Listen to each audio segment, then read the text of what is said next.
विद्युत विभाग के निजीकरण का विरोध किए जाने को लेकर प्रदेश भर में विरोध प्रदर्शन चल रहा है। कभी संविदाकर्मी तो कभी अवर अभियंता तो कभी विद्युत विभाग के अधिकारी और कर्मचारी एक साथ एकजुट होकर निजीकरण के खिलाफ आवाज उठा रहे हैं। साथ ही इस बात का भी ख्याल रख रहे हैं कि गर्मी में इसका असर उपभोक्ताओं के लिए कष्टकारी न बन जाए, लिहाजा वे सूरज ढलने पर ही अपना विरोध प्रदर्शन कर रहे हैं। इसी क्रम में गुरुवार को मथुरा के कैंट स्थित मुख्यालय पर एक बार फिर विरोध प्रदर्शन किया गया।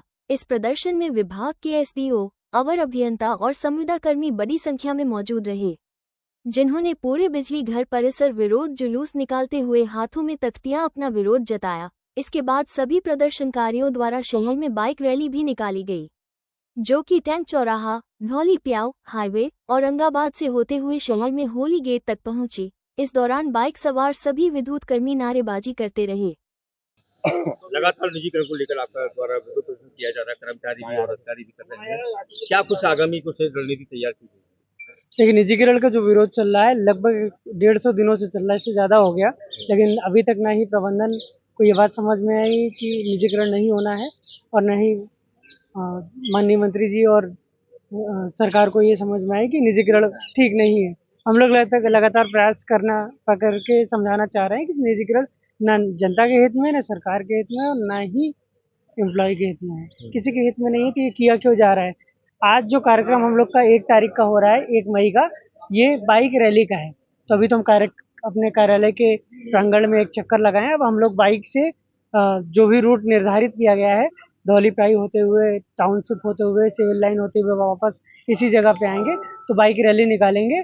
और जो निजीकरण हो रहा है, जो होने का प्रयास किया जा रहा है, उसके विरोध में हम लोग सब लोग इकट्ठे हो रहे हैं लगातार, और इसके विरोध में हम लोग प्रदर्शन करते रहेंगे, इसे होने नहीं देंगे। सरकार ने निजीकरण को लेकर अपने पत्ते नहीं खोले हैं, क्या किस तरह व्यवस्थाएं रहेंगी, क्या नहीं रहेंगी, कुछ ऐसा कुछ भी नहीं किया, जिससे सरकारी भी सशंकित है और कर्मचारी भी। क्या कुछ कहेंगे इस बारे में? हमारे संयुक्त संघर्ष समिति से प्रबंधन द्वारा कोई वार्तालाप नहीं की गई, जिनके बैनर तले हम लोग इस समय अपने संघर्ष कार्यक्रम को चला रहे हैं, उनसे कोई वार्तालाप नहीं हुई है। जब कोई वार्तालाप होगी तो आगे पता चलेगा। और दूसरी बात कि संशय की स्थिति जो बनी हुई है, क्योंकि जो ये प्रयास कर रहे हैं, जो प्रक्रिया अपना रहे हैं, ये पूरी तरह से नीतिगत है, मतलब नीति नहीं इसमें कहीं भी। पूरी तरह से जिस कंपनी को पहले टेंडर दिया गया, जिस एक कंपनी को ऐसा टेंडर मिला जिसमें एफिडेविट में उसने दे रखा है कि चलिए उसके ऊपर कोई जुर्माना नहीं लगा किसी भी जगह, लेकिन उस पर अमेरिका ने $40,000 का जुर्माना लगा रखा है। मतलब वो टेंडर में पार्टिसिपेट ही नहीं कर सकती थी, पर किया। इस तरह अनेक बिंदुएं हैं जिसमें प्रबंधन द्वारा गलत तरीके से इस प्रकार जो प्रोसेस है निजीकरण का, इसको बढ़ाया जा रहा है। हम लोग तो पूरे इस प्रोसेस के विरोध में और निजीकरण के विरोध में है। साथ में हम ये भी बता रहे हैं कि इनके द्वारा जो किया जा रहा है वो गलत किया जा रहा है, सिर्फ अपने फायदे के लिए, सिर्फ अपने फायदे के लिए निजीकरण को थोपा जा रहा है। अपनी नाकामी को छुपाने के लिए कर रहे हैं, क्योंकि कई साल एक ही सीट पर रह के इन लोगों ने काम कर लिया, इनसे कुछ हुआ नहीं। कई वरिष्ठ IAS अधिकारी लोग बैठाए गए, उनसे कुछ नहीं। सन 2000 से लेके आज तक ये हमेशा घाटे पे जाता रहा विभाग। इसके कई कारण हैं, कारणों की बात नहीं कर रहा हूँ, लेकिन उसमें सुधार हो सकता था, सुधार हुआ है, आगे भी हो सकता है।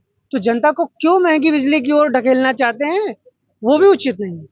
अभी जो व्यवस्था है, इसमें जितना सुधार कर सकते हैं इतना कर लीजिए, इससे ज्यादा हो सकता है। तो क्या आपको लगता है कि जब ये निजीकरण हो जाएगा तो जो काम करने वाले अधिकारी हैं, कर्मचारी हैं, वो मात्र एजेंसी की कठपुतली बनते रह जाएंगे? देखिए, भविष्य तो किसी को नहीं पता कि उसके घर में क्या छुपा हुआ है। जो कंपनी आएगी वो निजी फायदे में काम कराएगी, और निजी फायदा एक चीज हमेशा कहता है कि निजी फायदा होना चाहिए, बाकी चाहे जिसको जो मरना है मर जाए, जिसको जो करना है हो जाए। चाहे अभी आपका रिसेंट में जो हुआ था, उसमें फ्लाइट रेट जो कांड हुआ था कश्मीर में, उसमें फ्लाइट के रेट अचानक से कितने बढ़ा दिए, उनको ये भी नहीं समझ में आया कि भाई ये थोड़ा कंट्रोल कर लो, जबकि निर्देश मिल चुके थे। उनको कोई मतलब नहीं है, रेट से मतलब है, फायदे से मतलब है, मुनाफा होना चाहिए, बाकी जनता की जेब कितनी जा रही है उससे कोई मतलब नहीं। फिर भी आंदोलन के बावजूद आप उपभोक्ता के हित को ख्याल में रखेंगे? उपभोक्ता के हित को ख्याल में रखे हुए हैं, अपने सभी एम्प्लॉयज़ के हित को ख्याल में रखे हुए हैं, और साथ में ये देश के लिए भी ठीक नहीं है। हमें जो उचित लग रहा है, ये देश के लिए भी ठीक नहीं है। जो सुधार हो सकते हैं उस पर चर्चा हो सकती है। सुधार कहाँ नहीं हो सकता? अगर सुधार नहीं हो सकता तो फिर ना शासन की जरूरत है, ना प्रशासन की जरूरत है, ना किसी विभाग की जरूरत है। सुधार सब जगह संभव है और सब लोग सुधार करने को तैयार है।